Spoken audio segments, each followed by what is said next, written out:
Bonjour à toutes et à tous, il est 15 heures. Bienvenue dans cette nouvelle édition, voici les titres.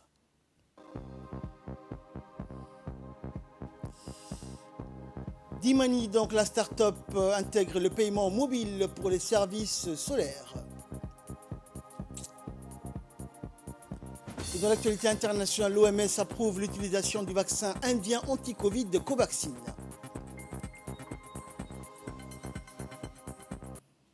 C'était les titres, bonjour à tous. Une délégation de la Banque mondiale a été reçue ce matin par le ministre du Budget, Abdelkarim Adencher. Une commission donc composée du directeur régional pour la région MENA, Moyenne-Afrique, Moyen-Orient et Afrique du Nord, et du représentant résident de la Banque mondiale à Djibouti, Boubacar Sid Bari. Lors de cette visite, donc, le directeur régional de la Banque mondiale a fait le point sur les projets d'infrastructure que notre pays allait pouvoir engager avec le concours de cette honorable institution. Il s'agit notamment du projet digital Djibouti qui va permettre de jeter les fondations du numérique et qui vise à transformer en profondeur le secteur des télécommunications et des TIC pour permettre le développement d'une économie numérique accessible à un plus grand nombre de citoyens et d'entreprises pour des services de qualité, une connectivité à coût réduit et des services numériques locaux accessibles en ligne. Le projet démarrera d'ici le mois de janvier prochain. Il permettra notamment de stimuler la croissance, l'innovation et la création d'emplois nouveaux. Et toujours dans le cadre de l'expansion du paiement mobile, le ministre de la Communication chargé des postes et des télécommunications, Redouane Abdillahi Bahdoun, a parrainé aujourd'hui une cérémonie de signature de partenariat entre la direction d'Imani et la start-up Doudaï au quartier général de celle-ci, située à la cité Hodan, dans la commune de Balbala, paraphé par le directeur de Djibouti Telecom, Mohamed Assoui Bouh, et le directeur de la start-up Yuma Sasaki. Ainsi, la start-up Doudaï rejoint elle aussi les partenaires de Djibouti Telecom dans ce nouveau défi qui est la mise en place du porte-monnaie électronique. Ce partenariat qui vise l'innovation va permettre aux utilisateurs des services que propose la start-up djiboutienne, services qui sont la vente de kits solaires innovants et de haute qualité conçus pour la population djiboutienne qui n'ont pas accès à l'électricité. Ce partenariat vise à accroître notamment le nombre de ménages n'ayant pas accès à l'électricité grâce au prix abordable de l'offre Pay as you go, un concept qui permet l'acquisition à crédit des kits solaires en offrant un système de paiement flexible, c'est-à-dire que le client effectuera des paiements journaliers à des taux minimisés en fonction de son pouvoir d'achat. Cette cérémonie de signature a vu la participation, outre du ministre de la Communication, de la directrice de Dimani, Hibo Mahmoud, et de l'ambassadeur du Japon à Djibouti, Umio Usuka.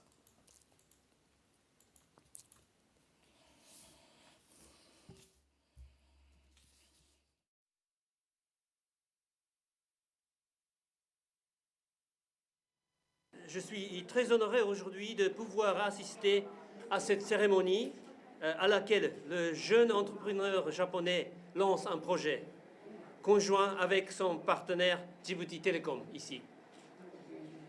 C'est un grand plaisir pour moi que leur travail apporte de la lumière à la vie du peuple djiboutien. Depuis l'indépendance de la République de Djibouti, le Japon accompagne toujours son peuple. D'ailleurs, jusqu'à aujourd'hui, c'était à travers de l'aide publique au développement apportée le gouvernement du Japon. Je souhaite qu'une collaboration par le secteur privé japonais multiplie à l'avenir. Depuis 1993, le Japon organise le TICAD, conférence internationale de Tokyo sur le développement de l'Afrique, et continue à soutenir le développement du continent africain. Et le ministre de la Communication, Redouane Abdillahi Bahdoun, qui a donc parrainé cette cérémonie, a déclaré que cette initiative s'inscrit dans une perspective d'un monde post-Covid-19. On écoute le ministre. Dans le monde post-Covid-19, où les technologies numériques sont amenées à jouer un rôle encore plus déterminant dans le développement socio-économique, la République de Djibouti entend plus que jamais réussir sa transformation digitale indispensable à son essor économique et le maintien de la position de hub technologique de l'Afrique de l'Est, comme indiqué dans notre stratégie nationale, la vision Djibouti 2035. Les technologies de l'information et de la communication sont un moteur pour le développement et occupent aujourd'hui une place essentielle. Une corrélation réelle existe entre le développement du numérique, le niveau d'éducation, d'équipement et de revenus. C'est dans cet objectif que le ministère de la Communication, chargé des postes télécommunications, aux côtés de Djibouti Telecom et d'E-Money, œuvre pour la promotion des transactions numériques. Les innovations offrent des possibilités accrues d'amélioration des systèmes de paiement et Djibouti Telecom, avec d'E-Money, met à la disposition de nos concitoyens un mode de paiement fonctionnel et accessible. C'est pourquoi le partenariat que Djibouti Telecom d'E-Money signe aujourd'hui avec la start-up Dodai est la parfaite illustration que des synergies communes dont l'innovation peut être rendue possible, l'accessibilité à des services de base comme l'énergie à une frange de la population qui en était exclue. Je suis fier en ma qualité de ministre en charge des technologies de l'information et de la communication de pouvoir assister à cette belle initiative de la start-up Dodai que je félicite et remercie chaleureusement pour sa contribution à l'amélioration des conditions de vie de nos concitoyens les moins favorisés. Je félicite également le directeur général de Djibouti Telecom et l'équipe d'E-Money pour leur réactivité à accompagner la concrétisation d'un tel projet. Le gouvernement de Djibouti œuvre inlassablement à assurer un bien-être à sa population, y compris et surtout celle la plus démunie. C'est en ce sens que le partenariat d'aujourd'hui s'inscrit parfaitement dans nos priorités nationales. Et à l'issue de cette cérémonie, notre équipe de reporters donc a pu recueillir les impressions de la directrice d'E-Money, Ibo Mahmoud. Cette dernière donc a précisé que l'objectif de ce partenariat a été de faciliter l'accès à l'électricité, une offre que l'on nomme donc Pay as you go, a-t-elle déclaré, qui va permettre aux personnes à revenus modestes de profiter des avantages du produit et de gérer facilement leur consommation. Ce paradigme qui s'est traduit donc paye ce que tu consommes. Ce nouveau dispositif, a-t-elle ajouté, mêle microcrédit et téléphonie mobile.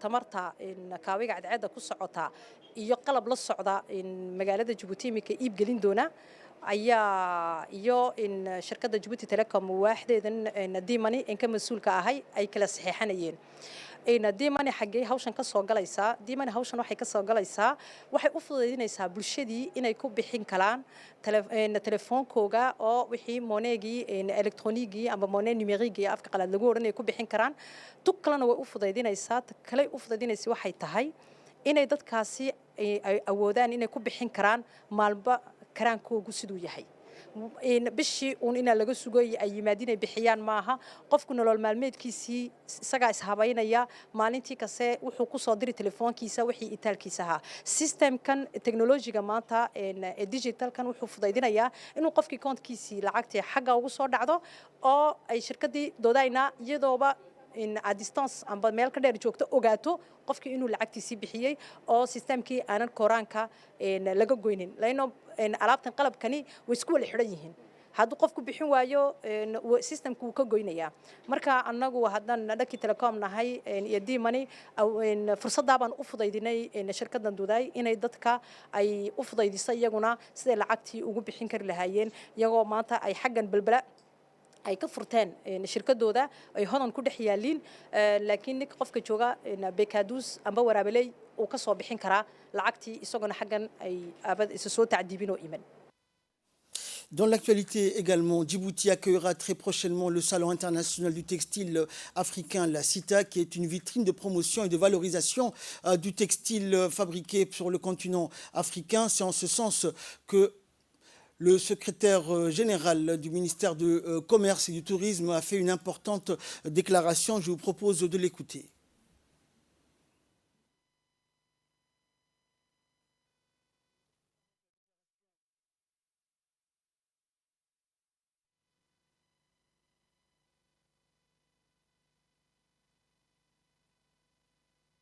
Notre pays a effectivement, par la voix du président de la République, son Excellence M. Ismaël Omar Guelleh, donné son accord et son aval pour pouvoir accueillir la 7e édition du Salon international textile africain du 10 au 13 novembre, effectivement. Tout d'abord, permettez-moi d'exprimer personnellement mon enthousiasme et ma joie et ma fierté de pouvoir accueillir un tel événement dans notre pays. Et nous ressentons également un engouement et un enthousiasme de la part de la population djiboutienne à accueillir et à recevoir nos hôtes, car il s'agit de recevoir des délégations de 32 pays africains. Et ce sera également une occasion de plus pour prouver la culture d'accueil et de nos populations dans l'accueil et la recevabilité des hôtes sont légendaires et connus. D'autre part, pour revenir à justement la préparation de l'événement en soi, effectivement, nous travaillons dès l'instant où les autorités ont exprimé le souhait d'accueillir cet événement-là. Nous sommes entrés directement en relation de travail avec l'organisation elle-même, car il s'agit, il faut le savoir, le CITA est une organisation. C'est vrai, vous l'avez souligné, notre secteur du textile n'est pas, on va dire, très développé. Il n'est pas inexistant, mais il est en train de se structurer, de s'organiser. Donc déjà, pour notre secteur, c'est une bonne occasion pour pouvoir impulser une dynamique au niveau de l'entrepreneuriat, peut-être toutes les difficultés, tisser, nouer de relations. Mais il ne faut pas uniquement se limiter à la nécessité d'avoir un secteur du textile développé. Notre pays est une place commerciale de premier choix. Notre pays est considéré comme étant un hub régional commercial. Notre potentiel logistique n'est plus à prouver. Mais en plus, il y a une nouvelle donne. C'est notre officielle adhésion à la grande zone de libre-échange continentale africaine. Le président de la République a soumis les instruments juridiques d'adhésion à l'Union africaine lors du dernier sommet de l'Union africaine. Donc, cette occasion unique est de montrer non seulement de confirmer cette forte volonté politique qui a été exprimée à travers cette adhésion sur le terrain.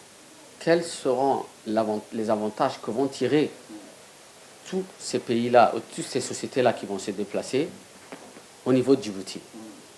Ils vont prendre connaissance du potentiel de la place commerciale et cela va entrer dans leur stratégie commerciale. Pour Djibouti, comme dans la plupart des événements, c'est une occasion unique, puisque pendant 4 jours, les caméras et les projecteurs sont braqués sur notre pays. Et c'est un événement à dimension continentale et bien sûr internationale. Il est l'heure à présent de retrouver l'appel à la prière d'Al-As. Nous retrouverons la suite de notre journal juste après ça. Voilà, donc c'était l'appel à la prière d'Al-As. Nous retrouvons la suite de notre journal.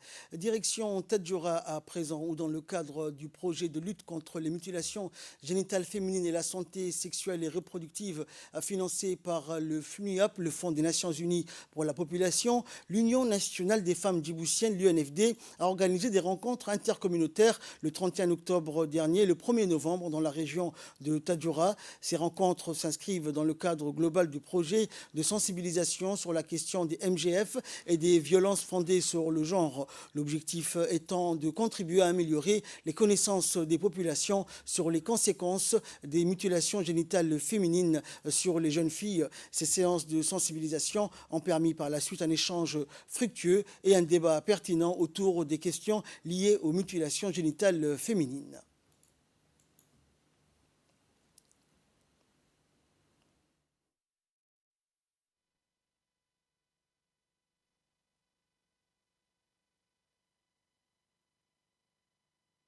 annaga oo ka socona ururka hooyooyinka ee marwada koobaad ee dalka madax ka tahay hooyo Khadra Maxamuud Xayd si aad u qurux badan ayaa idin salaamayaa sida quruxda badan aad uga soo qayb gasheen gudista gabdhaha loo geysanayo in badan baa laga soo falanqeeyay muddo sanadooyin badan oo aan idhaahdo 1980 ayaa la bilaabay la dagaalanka loo geysanayo guditaanka hablaha yar ilaa iminkana lagu xal jira la dagaalankeega marka waxa weeyaan shaqo aad u fara badan ayaa la soo qabtay waxa weeyaan ururka hooyooyinkuna sida aad wada ogsoontiin waa ururkii u horeeyay ee maaragtay ka soo hadlay amba ka shaqeeyay amba maaragtay la dagaalamay gudista gabdhaha yar loo geysanayo marka shaqadaas waxaan leeyahay ma fududo waa in badan weeyaan waxa laga soo shaqeeyay laakiin maxaad u jeedaa resultaagii amba natiijadii waa la gaaray baan u maleynayaa oo prevalence-ku maanta amba gudistu maanta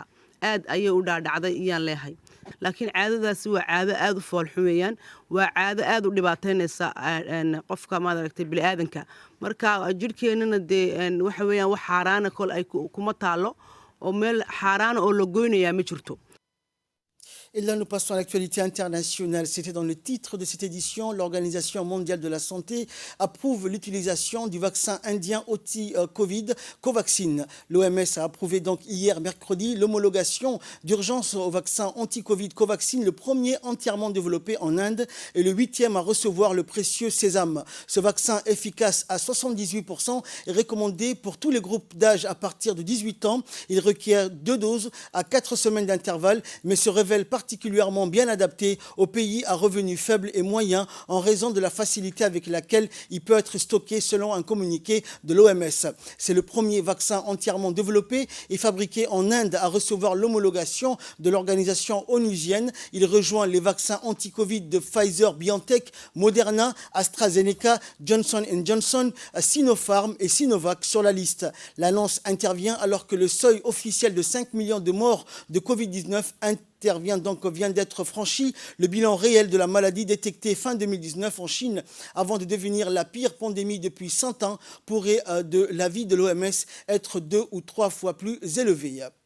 Et nous finissons en sport. Ligue des champions, Liverpool et l'Ajax Amsterdam qualifiés. Liverpool a profité d'un Atlético Madrid trop diminué par les absences et réduit à 10 dès la première période pour assurer sa présence en 8e de finale de la Ligue des champions avec un succès incontestable, 2-0. Liverpool n'a laissé aucune chance à son adversaire et l'expulsion de Felipe à la 36e minute n'a rien arrangé. Au classement du groupe P, Liverpool est désormais qualifié et l'Atlético se fait doubler par le FC Porto qui prend 1 point à Milan.